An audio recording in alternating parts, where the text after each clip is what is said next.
नमस्कार दोस्तों, मैं विकास कुमार बरनवाल आपके चैनल बरनवाल ट्यूटोरियल्स में आप सभी विद्यार्थियों का स्वागत करता हूं। तो आज का ये सेशन काफ़ी इम्पोर्टेंट होने जा रहा है। आज मैं काफ़ी इम्पोर्टेंट जानकारियां, मोस्ट इम्पोर्टेंट जानकारियां शेयर करने जा रहा हूं।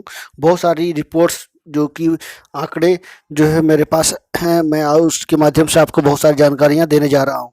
तो चलिए आज की क्लास की शुरुआत करें। उससे पहले देश दुनिया से जुड़ी हुई तमाम तरह की जानकारी दे दूँ। तो मैं झारखंड सरकार की एक महत्वपूर्ण निर्णय के बारे में, फैसलों के बारे में मैं बात करूं तो झारखंड यानी झारखंड पब्लिक सर्विस कमीशन के द्वारा जो विद्यार्थियों से 600 रुपया की जो अप्लाई फॉर्म ली जा रही थी, फी ली जा रही थी अप्लाई करने के लिए, अब वो सरकार ने 100 रुपया कर दिया है। तो बहुत ही बड़ी जो है राहत दी गई है। जैसे कि यूपीएससी में 100 रुपया ली जाती है, उसी तरह से अब जेपीएससी में की एग्जामों में भी 100 रुपया ली जाएगी। तो सरकार ने हाल ही में 223 पदों के लिए वैकेंसी निकाली है। तो बहुत सारे कैंडिडेटों को पैसे की चिंता सता रही थी, लेकिन अब वो ऐसी चिंता करने की आवश्यकता नहीं है।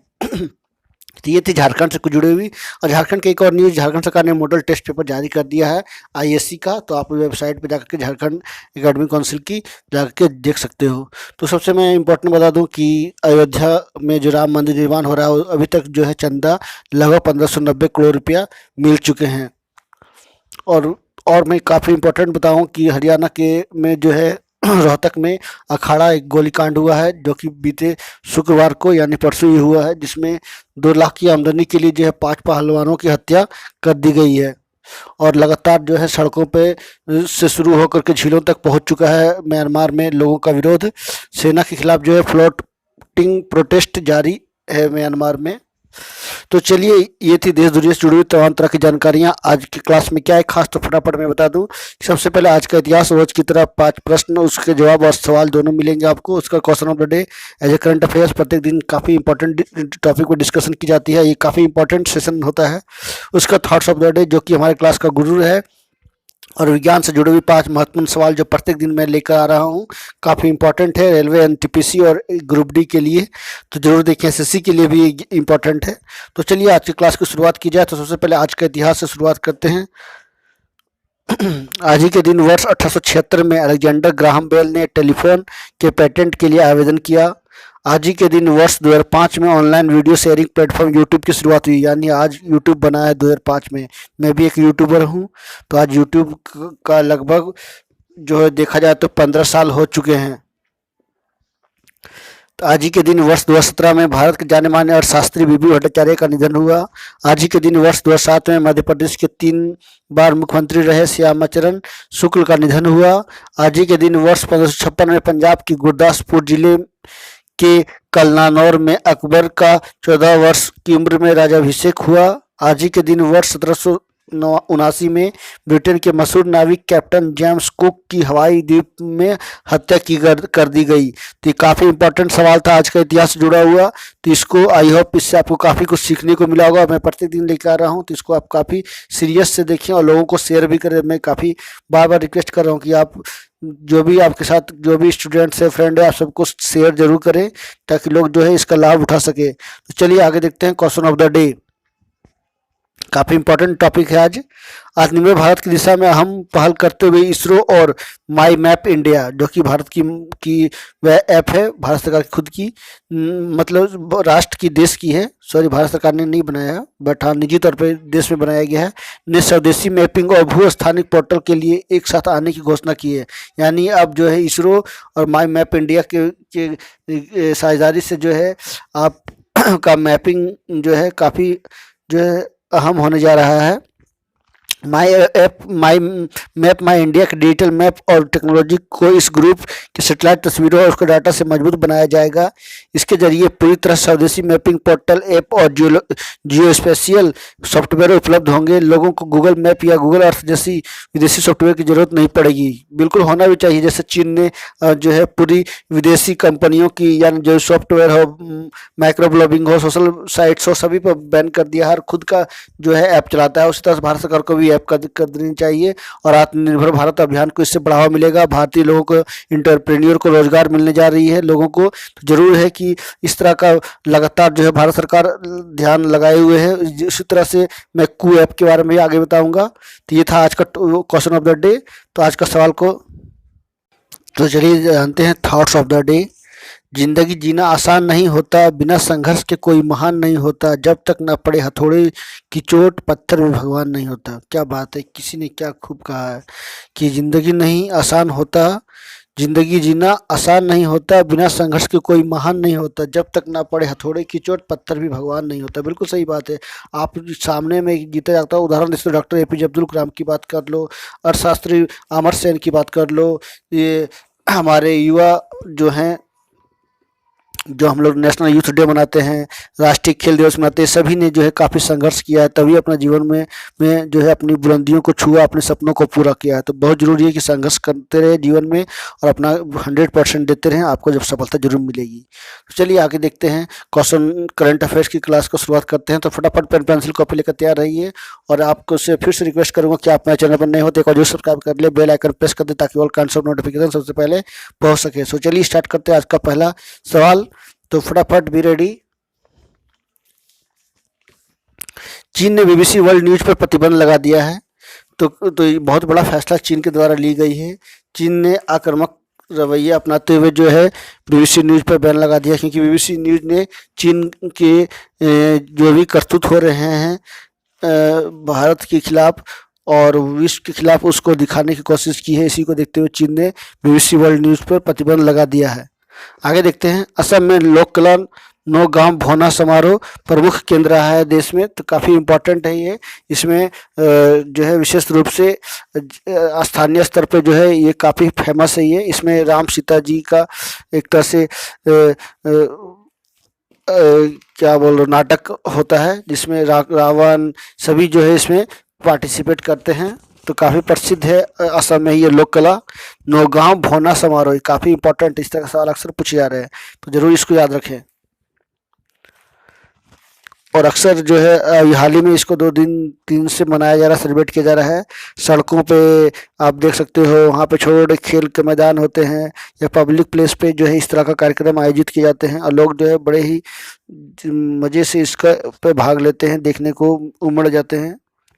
आगे बता दूं, देश भर में देसी माइक्रो ब्लॉगिंग ऐप कू, मैंने इस पर डिस्कशन किया ही था, कू ऐप को ज़बरदस्त लोकप्रियता मिल रही है। भारत सरकार ने भी इसको जो है मान्यता दे दी है और इसको ज़्यादा इस्तेमाल करने की बात की जा रही है। तो ट्विटर पे जो का विकल्प के तौर पे इसको कू ऐप को देखा जा रहा है। या 32 लाख से ज़्यादा लोग इसको जो है डाउनलोड भी कर चुके हैं और फंडिंग के लिए 30 करोड़ रुपया भी जुटा लिया है पीएम भी इसको जो है कू ऐप को जिक्र भी कर चुके हैं। मार्च 2020 में इसको लॉन्च किया गया था। इसे बेंगलुरु की मॉम्बिनेट टेक्नोलॉजी प्राइवेट लिमिटेड ने बनाया है। ऐप को भारत के ही अमरामिया देख सकते हैं चित्रों में, राधा कृष्णन और मयंक बिदवाला बायां और दायां में ने डिजाइन किया है। 32 लाख से ज़्यादा लोग इसे डाउनलोड कर चुके हैं। 30 करोड़ रुपये का फंडिंग इसको मिल चुका है। आगे बता दूं, दिल्ली कैपिटल्स के मुख्य कार्यकारी अधिकारी धीरज मल्होत्रा को भारतीय क्रिकेट कंट्रोल बोर्ड का महाप्रबंधक नियुक्त किया गया है। तो ये देख सकते हैं, ये अपने दिल्ली कैपिटल्स के जो मुख्य कार्यकारी सीईओ जो हैं उनको जो है बीसीसीआई का महाप्रबंधक नियुक्त किया गया है। तो कू ऐप पर मैं एक पर्सनल वीडियो भी बनाऊंगा, सेपरेट वीडियो, तो आप जरूर उसको देखें। नेक्स्ट चलते हैं, फटाफट जानते हैं। सुप्रीम कोर्ट ने साफ तौर पर कहा है कि जहां चाहो जब चाहो धरना नहीं दे सकते हैं लोग। तो बहुत अच्छी डिसीजन ली गई है और ये जो है एक फैसले पर बताया गया है कि सुप्रीम कोर्ट ने कहा है कि लोगों का प्रदर्शन का अधिकार है, पर या कभी नहीं या कभी भी कहीं पर भी नहीं हो सकता। सुप्रीम कोर्ट ने यह बात शनिवार को शाहीन बाग प्रदर्शन पर जो है 7 अक्टूबर 2020 को सुनाए गए अपने फैसले के खिलाफ दायर याचिकाओं को खारिज करते हुए कही है। जस्टिस एस.के. कौल, जस्टिस अनिरुद्ध बोस और जस्टिस कृष्ण मुरारी की बेंच ने प्रदर्शनों को संवैधानिक अधिकार के साथ कुछ जिम्मेदारियां भी होती है। प्रदर्शनों और मतभेद के दौरान किसी भी सार्वजनिक स्थल पर को हमेशा घेरने नहीं दिया जा सकता है। तो बहुत ही अच्छी न्यूज़ बताई गई है, देखने को मिल रही है। उससे किसान आंदोलन से भी जो है दिल्ली वासियों को काफ़ी नुकसान हो रहा है, भारत सरकार को नुकसान हो रहा है, तो इसको बैन करने की जरूरत है। यह एक इंडिविजुअल जगह पे इनको जो है अपना प्रदर्शन करना चाहिए। आगे बता दूं, भारत डायबिटीज में दूसरा और मोटापे में दुनिया का सबसे बड़ा देश बन चुका है। तो काफ़ी खतरनाक रूप ले रहा है भारत में। भारत में मौजूदा समय में लगभग 7.7 करोड़ में डायबिटीज के मरीज हैं और लगभग 13.5 करोड़ मोटापे से ग्रस्त हैं। लगभग 2 करोड़ के आसपास बच्चे मोटापे की बीमारी से भी ग्रस्त हैं। तो बहुत ही स्थिति खराब है। आगे बता दूं, हरियाणा के जाट कॉलेज में बने कुश्ती टीम अखाड़ा में 5 राष्ट्रीय खिलाड़ियों की सामूहिक हत्या कर दी गई है। ये शुक्रवार को ये घटना घटा है, जिसमें मात्र 5 पहलवानों को जो है 2 लाख की आमदनी के लिए कर दी गई है। सुखिंदर नाम का व्यक्ति ने जो है टेस्ट रूम में एक को बुलाया और सिर पर गोली और गले में गोली मार दी है। तो मुख्य आरोपी को जो है दिल्ली से गिरफ्तार कर लिया गया है। उस पर 1 लाख का जो है सरकार ने राशि जो है रखी थी। नेक्स्ट बता दूं, भारत में प्रत्येक जो है साल 13 फरवरी को राष्ट्रीय महिला दिवस मनाया जाता है और अंतर्राष्ट्रीय महिला दिवस पूरे विश्व में 8 मार्च को मनाया जाता है। तो इस बार का राष्ट्रीय महिला दिवस का थीम जो है काफ़ी इम्पोर्टेंट है और ये हमारे स्वतंत्रता सेनानी सरोजिनी नायडू के जन्मदिन पर मनाया जाता है। उनका बर्थडे जो है 13 फरवरी 1879 में हुआ था।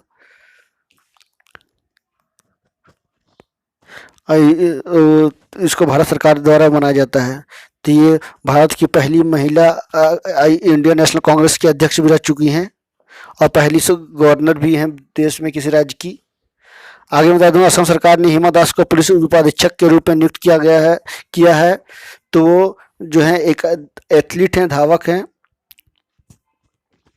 ढिंग एक्सप्रेस के रूप में जानी जाती हैं और 20 साल की मात्र है और देख सकते हैं उनकी कद जो है 22 किलोग्राम वजन है, लगभग 5 फीट 4 इंच उनका वजन है। उनके माता पिता का नाम देख सकते हैं, रंजीत दास और जयवला दास उनकी माँ का नाम है। और उन्होंने गोल्ड मेडल भी जीता है बहुत सारे खेलों में, स्पर्धा में IIF में भी गोल्ड मेडल जीता है हिमा दास ने। आगे बता दूं, पूरे विश्व भर में 13 फरवरी को विश्व रेडियो दिवस मनाया गया। उसका थीम क्या था? न्यू वर्ल्ड न्यू रेडियो, है ना। 2021 का ये थीम है, न्यू वर्ल्ड न्यू रेडियो। इसको जरूर याद रखें। यूनेस्को के द्वारा के अनुसार जो है शक्तिशाली माध्यम के रूप में मान्यता देने के लिए जो है इसको मनाया जाता है। रेडियो से जो है 5G में रेडियो का ही यूज किया गया है। रेडियो जो है एक तरह से बैन नेटवर्क का काम करती है या रैन नेटवर्क का काम करती है। तो काफ़ी इम्पोर्टेंट है रेडियो। और लगातार जो है भारत सरकार के मन की बात कार्यक्रम के तहत जो रेडियो का भी मांग बढ़ने लगी है। तो चलिए आगे देखते हैं विज्ञान से जुड़ी बात, महत्वपूर्ण सवाल जवाब। मादा क्यूलेक्स मच्छर फाइलेरिया रोग के वाहक हैं। एंडीज मादा मच्छर डेंगू रोग के वाहक हैं। एनाफिलीज मादा मच्छर मलेरिया रोग के वाहक हैं। मानसोनिया मच्छर एलिफेंटियास रोग के वाहक हैं। मच्छरों से चिकनगुनिया, येलो फीवर जैसी खतरनाक बीमारियां होती है। कल मैंने आपको जो है मलेरिया और शुगर के बारे में बताया था। तो आज मैं काफ़ी इंपॉर्टेंट जो है इस सेशन क्लास को लेकर आया हूं। तो इसमें बहुत सारे मच्छरों का जिक्र किया गया है, उससे कौन कौन सी बीमारियां होती है। तो मादा क्यूलेक्स से फलेरिया रोग, एंडीज मादा मच्छर से फीमेल से डेंगू रोग, एनाफिलीज मादा मच्छर से यानी एनाफिलीज फीमेल मॉस्किटो से मलेरिया रोग, मानसोनिया मच्छर से एलिफेंटियास यानी जो हाथ पैर फूल जाता है, हाथी पाँव जो इसको बोलते हैं बीमारी, उससे जो है मानसोनिया मच्छर से फैलता है। अब मच्छरों से चिकनगुनिया, येलो फीवर जैसी खतरनाक बीमारियां होती है। मैं काफ़ी इंपॉर्टेंट बातों का डिस्कस करने जा रहा हूं आपके साथ, तो जरूर ध्यान से सुने। जीवन प्रत्याशा बढ़कर जो है औसतन 70 साल देश में हो चुकी है। इस जीवन प्रत्याशा 100 साल से लगातार बढ़ रही है। 2016 में लगभग 68 दशमलव इतना वर्ष था, यानी लोगों का जीवन जीने का अनुमान जो कहा गया है कि लोग जो है अब ज़्यादा जीने लगे हैं और लोग जीना चाहते भी हैं। तो इसी को देखते 2021 में जो है लगभग 70 साल जो है औसतन जीवन प्रत्याशा बढ़ी है। तो लगातार आप देख रहे हो कि 2016 में 68 साल के आसपास था, 2017, 18, 19, 20 और 21 में लगभग 70 साल पहुंच चुका है। यानी लोग जो है 70 साल तक जी रहे हैं और अपनी स्वास्थ्य को सुधार करते हुए, योग कर करके, अपनी बैलेंस डाइट को बरकरार रखते हुए, अपनी सेहत का ख्याल रखते हुए, जिसको कहा गया हेल्थ इज़ वेल्थ, यानी स्वास्थ्य पूंजी है। इसी को देखते हुए जो है लोग अपनी जो है जीवन जी रहे हैं, खुशी से शांति से जी रहे हैं। यानी भारत में स्थिति धीरे धीरे सुधार हो रही है और जीवन प्रत्याशा दर जो है बढ़कर औसतन 70 साल हो गया है। 2021 का ये रिपोर्ट जारी किया गया है। आगे बता दूं, नेट शटडाउन से सरकार को $3 अरब का नुकसान हुआ है पिछले 3 सालों में। सरकार जो है इसके लिए एक नया जो है नियम या आप बोल सकते हो कि बिल लेके आ रही है, जिससे सरकार को इस तरह से बचा जा सके। शटडाउन से 5 साल में $3 अरब का नुकसान हुआ। एक अनुमान के अनुसार 2025 तक भारत में इंटरनेट यूजर्स 1 अरब हो जाएंगे। इस समय 17 करोड़ यूजर हैं। 2012 से 17 के 5 साल की अवधि के दौरान 16,315 घंटे के इंटरनेट शटडाउन से लगभग $3 अरब का आर्थिक नुकसान हुआ है। तो कानून व्यवस्था बनाए रखने के लिए जैसे जो मुद्दों पर भी जो सरकार काम कर रही है, टेक्नोलॉजी हस्तक्षेप करने जा रही है सरकार, और उसके लिए एक नया जो है कार्य योजना तैयार कर रही है ताकि जो इस तरह का नुकसान ना हो सके। तो सरकार अब चाह रही है कि शटडाउन अगर अंतिम शासकीय औजार के तौर पर इस्तेमाल करना पड़े तो न्यूनतम लोक व्यवधान पैदा किया जाएगा। इसी को देखते हुए सरकार जो है हाल ही में जो है जम्मू कश्मीर में 4G नेटवर्क शुरू कर दी है। दिल्ली में किसानों के आंदोलन को देखते हुए जो यहाँ पे इंटरनेट बैन कर दिया गया था, इससे सरकार को काफी नुकसान हो रहा था। जिससे देखते हुए सरकार जो है अब नया कार्य योजना या नया टेक्नोलॉजी नियम लेके आ रही है। ये देख सकते हैं कुछ बैक्टीरियल बीमारियां और वायरल डिजीज को, ब्लैक वाटर, टेटनस, ट्यूबरक्लोसिस, ये सभी बीमारियां हैं। तो मैं अब बांध का एक रिपोर्ट निकल के आया है, उसके बारे में बता दूं, क्योंकि लगातार जो है देखा जा रहा है कि उत्तराखंड में बार बार 2 साल 3 साल में नुकसान हो रहा है और बार बार पहाड़ियाँ खसक रही है, ग्लेशियर खसक रहे हैं, अब बांधों नुकसान कर रहे हैं। तो बता दूं कि 3 नंबर पर भारत बांध बनाने के मामले में दुनिया में है। 3600 से बड़े बांध है भारत में, जिनकी ऊंचाई 33 मीटर से ज्यादा है। 3300 बड़े बांध आजादी के बाद 1947 के बाद बनाए गए हैं। 2.2% बांध ही भारत में पनबिजली पैदा करते हैं। तो इतनी स्थिति जो है उसका सही से इस्तेमाल नहीं हो पा रहा है, ना देख रेख किया जा रहा है भारत में। सरकार को चाहिए कि जीपीएस के माध्यम से उसकी गाइड की जा सके। 3.5% से सिंचाई या बिजली आपूर्ति के साथ काम कर सकते हैं। 1 करोड़ हेक्टेयर उपजाऊ जमीन बांधों के डूबे क्षेत्र में आ चुकी है। 5 लाख हेक्टेयर वन क्षेत्र में तबाह कर चुकी है। 4 करोड़ लोग बेघर हो चुके हैं या पलायन कब करने को मजबूर हैं देश भर में। तो इस तरह से मैं बांधों का एक रिपोर्ट जारी की गई थी, उसको मैं लेकर आया हूँ। और मैं बता दूं कि काफी इंपॉर्टेंट एक सवाल मैं इससे जुड़ा है, बता दूं कि अमेरिका लगातार जो है अपने बांधों को तोड़ रहा है। लगभग देखा जाए तो 1700 से अधिक बांधों को तोड़ चुका है अभी तक, क्योंकि वहाँ के जो है पानी का लेयर जो है स्थिति खराब होती जा रही है बांधों से। इसी को देखते हुए वहाँ पे तोड़ा गया। 2022-23 में लगभग 4 और बड़े बांधों को तोड़ने की योजना है। So thank you very much for watching. Thank you. आज क्लास को